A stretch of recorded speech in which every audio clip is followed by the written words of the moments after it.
About the international studies, it's very important that we know about the countries where India also have the diplomatic relations. And in that list, I think India always have like 120 countries and 150 countries where India has the diplomatic relations with.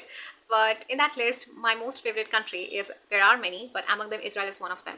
So I was doing some research with Israel relationships with India, and I was finding about this one particular story about 1976. And of course, all the stories they can, when we are focusing on the particular statements at incidents, we can find out, okay, it's a story at incident, but this all are making the world to go in a particular directions. Their policies are changing after each incident, and this incident in 1976 is about a hijack story. But the story before the hijack, it was a simple flight. It's a Ben Gurion airport, some Tel Aviv area. From there we are going to France, and the flight is going to Paris. So between that flight there was only one stop, that's in Albania, where exactly the four hijackers, they boarded the flight, and after the boarding they demanded their demands, like just release our prisoners, and also some 5 millions per prisoners. Just imagine how the demands are, like, and 34 and 35 prisoners they are talking about, and per prisoner this kind of millions they are asking from a country. And that's why the finance minister of that country even fought so much against the prime minister when there was discussion about that releasing the hostages, that's important, or giving the prisoners with this amount of money per prisoner. It's something very realistic about a country. I mean, when their defense minister was talking about that, this we can't do, because as a country we cannot make this deal with some terrorists. Especially, we must rescue the hostages without casualties, and we have to defend our country's pride as well. Otherwise there is no point of living or breathing as a country, as a country who can survive on their own terms. Now the countries, okay, so come back to the story where the hijackers took plane to Uganda. Now all the stories happened, they just 6 to 7 hours they stopped at a station airport. But I think I will just, the most important thing which just the area where I really am looking forward to, that Idi Amin is the prime minister of Uganda. It's a country the prime minister should respect or should be neutral when it's about other countries, but it's not the fact. The country's prime minister has its own beliefs. He was anti-Israeli, he was anti-Jewish, but that doesn't mean that it has to deal with something called anti-human, because his entire army on his order is helping the terrorists. The terrorists took the flight to Uganda. Uganda's prime minister is giving a place called Old Terminus. Yes, in the international media, what they're saying, that the flight came to Uganda and they just took the hostages to a Old Terminus building. Is it really happened? If Ugandan soldiers, Ugandan army was there, against 100 200 army person, 4 hijackers, 7 hijackers, they can survive? Absolutely not. Armies are not the normal civilians. They have the guns. If there is one order, they will kill the hijackers. But what happened? Army is helping. Ugandan army is helping Palestinian and Germany's militants, terrorists, and that's how the international relations work. I think exactly the stories here is the knowledge. Here we have to know the particular situations, because in that situations, PLO is the organizations. Within PLO, this militants, these terrorists are working. So when the negotiations to release the hostages, it happens. So what the Israel would do? Israel would call UK, UN, and with their back channel, they are trying to connect to this PLO's head. At the time, it was Nasser. The name of the person was Nasser, and the militants should listen their leader. Instead, they are not listening. Now they are acting on their own. That's what the radical mindset is. Army will listen to the senior, but the radical mindset, you will not listen to your own group's leader.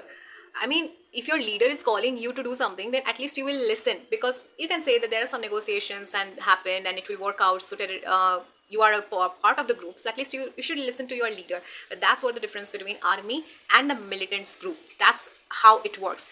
Exactly, the militants did not listen to their leader, and the all back channel negotiations to release the hostages, to rescue them, it failed. It didn't work out.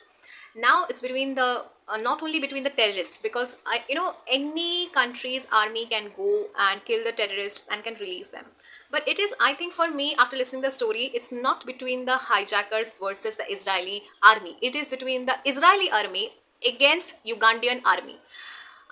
Because Ugandan army is the reason how the terrorists, they are in full support of the terrorist. So it's a kind of negotiations where Israeli army have to think that if they're going to send their army to that particular airport, who will be the people they have to retaliate with? Is it the hijackers? Because hijackers are going to be compromised in any way. That's not an issue, and in the media they will say that hijackers are compromised in the crossfiring. And even if there are some casualties too, and which actually happened, 2 or 3 casualties happened in this particular story, as per my understanding, that's also okay, because you are releasing all the hostages. That's what it matters. You are rescuing your own country's people. But it is a question of Ugandan soldier. You cannot go with war with another country's army. Now that's the conflict. When you're going to rescue, it's about that Ugandan soldiers, they will retaliate. This is the international relation. Now, why they will retaliate? They will say that it is our house. Example, it is our airport. And they are controlling all the normal operations of their airport from a new terminus area where they are taking the flights, and flights are boarding off, take off, all those things are happening. And this is our house, this is the old terminus building. Now we are allowing the hijackers to stay there. We are trying to mediate the relationship of Israel and Uganda. We are trying to help your country. Now you came to rescue for your people, then I should help you to rescue the hostages. Instead, I am telling you, do not fire here, do not kill the terrorists, do not do anything, or do not come to my country even to rescue your own people. This is a direct conflict between Uganda. I don't know if they are against a Palestine. Israel is against a Palestine. I think the same vibe is just there, and that's why Jewish people, after when the hostages were there, there is 2 tricks. When the passengers listen, we can listen a story as a story, but let's focus on the keynotes. I think that's what the study is all about. Study is not about only listening the story, but the keynotes we are emphasizing on, so that we can operate on that if the situations happens in your country, God forbid. But yes, that's what we study about. So actually, there were some passengers. First, the hostages, for your easy ongoing, I will tell it, I'll also elaborate it, I will not jump on that story. So hostages first separated the Jewish community, the Israeli passengers, from the non-Jewish passengers. Now some non-Jewish passengers were about to go to Paris, and hostages allowed them in another plane to return to Paris. So the old terminus building, when it is about the time of the Israeli armies to go there, because they are not going to have any help from the another country's army, and they will retaliate. Instead, they will retaliate against Israeli armies, and Israelis are totally given the instructions that do not engage another country's army, otherwise it will be a war type situations, and we cannot, at that time, as a developing country, we will not allow this to escalate in this type of international situations. So just resist, but it didn't happen. They had to retaliate, and some 50 Ugandan armies have been killed in that crossfiring. But I think they should. As an army, you are restricting yourself from, I know there are orders from the head, and it's a country's notion, so armies have no power to do the individual mindsets, what they can do as a soul, as a person. There is no authority of the armies, otherwise there is no point of being an army person. You have to do what is the protocol, what is being instructed to you as a country, and the casualties happened.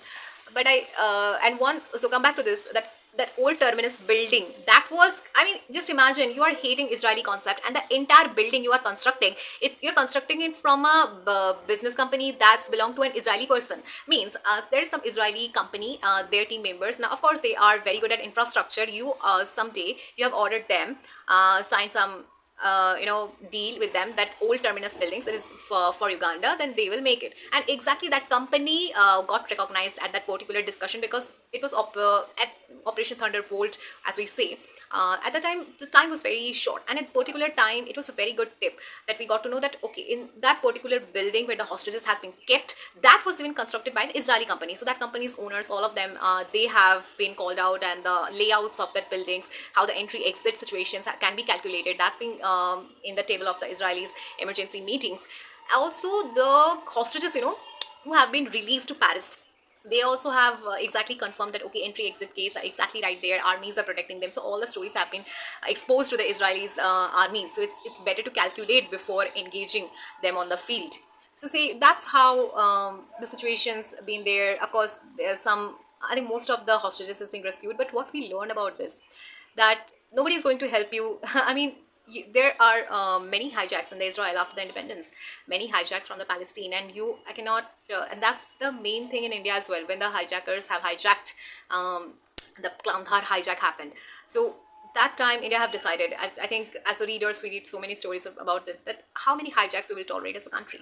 Pakistan is going to do the same thing, because the only point is that how to when a person is very focused on its own progress and the other person cannot progress on its own, so what he will do, okay, just disturb his mindset. This and the country Pakistan is exactly doing with India, and the Palestinian are doing exactly with Israel. I think that's what so many hijacks and just controlling over the hostages and demanding on the prisoners release pattern. It's a pattern, but it's about a country that we should build up our country as like Israel.